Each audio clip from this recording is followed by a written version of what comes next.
Good evening. At Christmas time, every home takes on a special beauty, a special warmth. And that's certainly true of the White House, where so many famous Americans have spent their Christmases over the years. This fine old home, the People's House, has seen so much, been so much a part of all our lives and history. It's been humbling and inspiring for Nancy and me to be spending our first Christmas in this place. We've lived here as your tenants for almost a year now, and what a year it's been. As a people, we've been through quite a lot. Moments of joy, of tragedy, and of real achievement. Moments that I believe have brought us all closer together. G.K. Chesterton once said that the world would never starve for wonders, but only for the want of wonder. At this special time of year, we all renew our sense of wonder in recalling the story of the first Christmas in Bethlehem nearly 2,000 years ago. Some celebrate Christmas as the birthday of a great and good philosopher and teacher.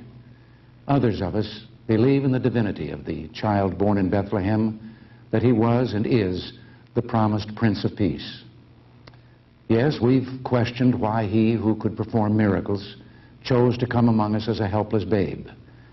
But maybe that was his first miracle, his first great lesson, that we should learn to care for one another. Tonight, in millions of American homes, the glow of the Christmas tree is a reflection of the love Jesus taught us. Like the shepherds and wise men of that first Christmas, we Americans have always tried to follow a higher light, a star, if you will. At lonely campfire vigils along the frontier, in the darkest days of the Great Depression, through war and peace, the twin beacons of faith and freedom have brightened the American sky. At times, our footsteps may have faltered, but trusting in God's help, we've never lost our way. Just across the way from the White House stand the two great emblems of the holiday season: a menorah symbolizing the Jewish festival of Hanukkah and the national Christmas tree, a beautiful towering blue spruce from Pennsylvania. Like the national Christmas tree, our country is a living, growing thing planted in rich American soil. Only our devoted care can bring it to full flower. So let this holiday season be for us a time of rededication.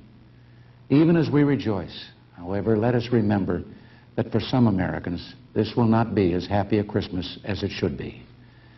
I know a little of what they feel. I remember one Christmas Eve during the Great Depression, my father opening what he thought was a Christmas greeting. It was a notice that he no longer had a job. Over the past year, we've begun a long, hard work of economic recovery. Our goal is an America in which every citizen who needs and wants a job can get a job. Our program for recovery has only been in place for 12 weeks now, but it is beginning to work. With your help and prayers, it will succeed. We're winning the battle against inflation, runaway government spending, and taxation. And that victory will mean more economic growth, more jobs, and more opportunity for all Americans. A few months before he took up residence in this house, one of my predecessors, John Kennedy, tried to sum up the temper of the times with a quote from an author closely tied to Christmas, Charles Dickens.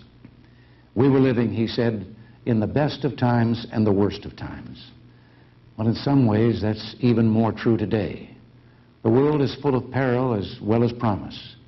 Too many of its people, even now, live in the shadow of want and tyranny. As I speak to you tonight, the fate of a proud and ancient nation hangs in the balance. For 1,000 years, Christmas has been celebrated in Poland, a land of deep religious faith. But this Christmas brings little joy to the courageous Polish people. They have been betrayed by their own government. The men who rule them and their totalitarian allies fear the very freedom that the Polish people cherish. They have answered the stirrings of liberty with brute force, killings, mass arrests, and the setting up of concentration camps. Lech Walesa and other Solidarity leaders are imprisoned, their fate unknown. Factories, mines, universities, and homes have been assaulted. The Polish government has trampled underfoot solemn commitments to the UN Charter and the Helsinki Accords. It has even broken the Gdansk Agreement of August 1980, by which the Polish government recognized the basic right of its people to form free trade unions and to strike. The tragic events now occurring in Poland almost 2 years to the day after the Soviet invasion of Afghanistan have been precipitated by public and secret pressure from the Soviet Union. It is no coincidence that Soviet Marshal Kulikov, chief of the Warsaw Pact forces, and other senior Red Army officers were in Poland while these outrages were being initiated. And it is no coincidence that the martial law proclamations imposed in December by the Polish government were being printed in the Soviet Union in September. The target of this depression is the Solidarity movement. But in attacking Solidarity, its enemies attack an entire people. 10 million of Poland's 36 million citizens are members of Solidarity. Taken together with their families, they account for the overwhelming majority of the Polish nation. By persecuting Solidarity, the Polish government wages war against its own people. I urge the Polish government and its allies to consider the consequences of their actions. How can they possibly justify using naked force to crush a people who ask for nothing more than the right to lead their own lives in freedom and dignity? Brute force may intimidate, but it cannot form the basis of an enduring society, and the ailing Polish economy cannot be rebuilt with terror tactics. Poland needs cooperation between its government and its people, not military oppression. If the Polish government will honor the commitments it has made to basic human rights in documents like the Gdansk Agreement, we in America will gladly do our share to help the shattered Polish economy, just as we helped the countries of Europe after both world wars. It's ironic that we offered and Poland expressed interest in accepting our help after World War II. The Soviet Union intervened then and refused to allow such help to Poland. But if the forces of tyranny in Poland and those who incite them from without do not relent, they should prepare themselves for serious consequences. Already, throughout the free world, citizens have publicly demonstrated their support for the Polish people. Our government and those of our allies have expressed moral revulsion at the police state tactics of Poland's oppressors. The Church has also spoken out in spite of threats and intimidation. But our reaction cannot stop there.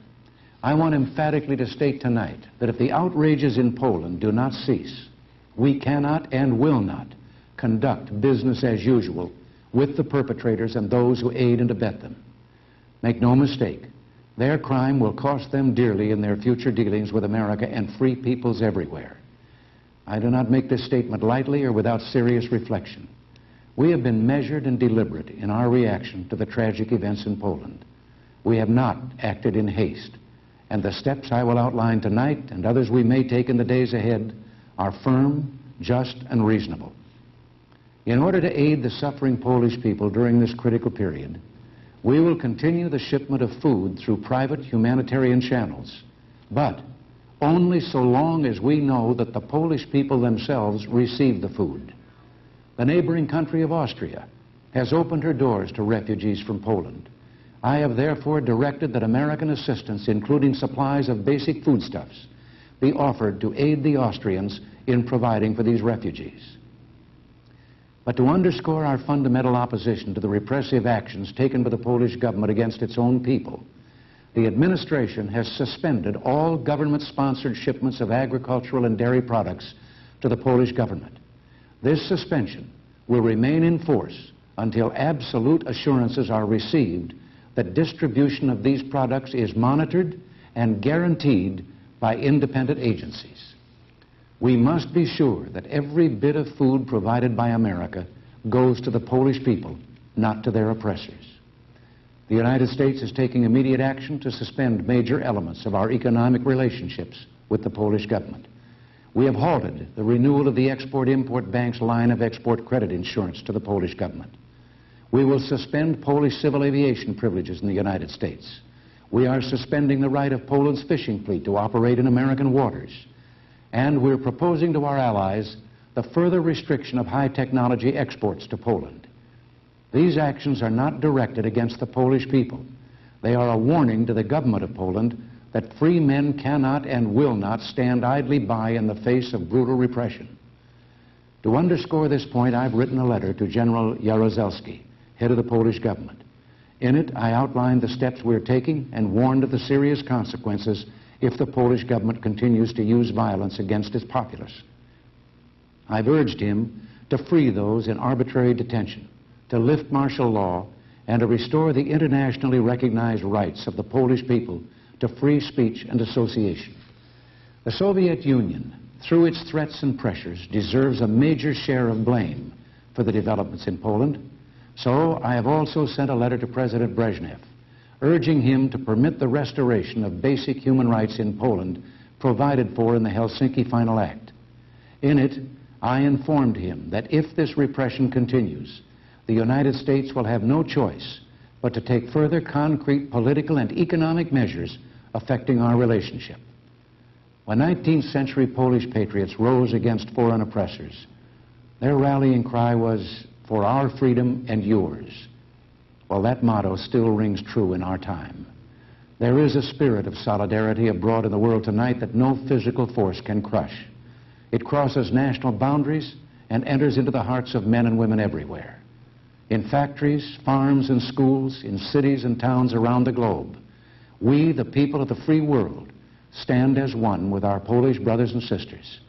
Their cause is ours, and our prayers and hopes go out to them this Christmas. Yesterday, I met in this very room with Romuald Spasowski, the distinguished former Polish ambassador who has sought asylum in our country in protest to the suppression of his native land. He told me that one of the ways the Polish people have demonstrated their solidarity in the face of martial law is by placing lighted candles in their windows to show that the light of liberty still glows in their hearts. Ambassador Spasowski requested that on Christmas Eve, a lighted candle will burn in the White House window as a small but certain beacon of our solidarity with the Polish people. I urge all of you to do the same tomorrow night, on Christmas Eve, as a personal statement of your commitment to the steps we're taking to support the brave people of Poland in their time of troubles. Once, earlier in this century, an evil influence threatened that the lights were going out all over the world. Let the light of millions of candles in American homes give notice that the light of freedom is not going to be extinguished. We're blessed with a freedom and abundance denied to so many. Let those candles remind us that these blessings bring with them a solemn obligation, an obligation to the God who guides us, an obligation to the heritage of liberty and dignity handed down to us by our forefathers, and an obligation to the children of the world, whose future will be shaped by the way we live our lives today. Christmas means so much because of one special child, but Christmas also reminds us that all children are special, that they are gifts from God, gifts beyond price that mean more than any presents money can buy. In their love and laughter, in our hopes for their future, lies the true meaning of Christmas. So, in a spirit of gratitude for what we've been able to achieve together over the past year, and looking forward to all that we hope to achieve together in the years ahead, Nancy and I want to wish you all the best of holiday seasons. As Charles Dickens, whom I quoted a few moments ago, said so well in A Christmas Carol, God bless us, everyone.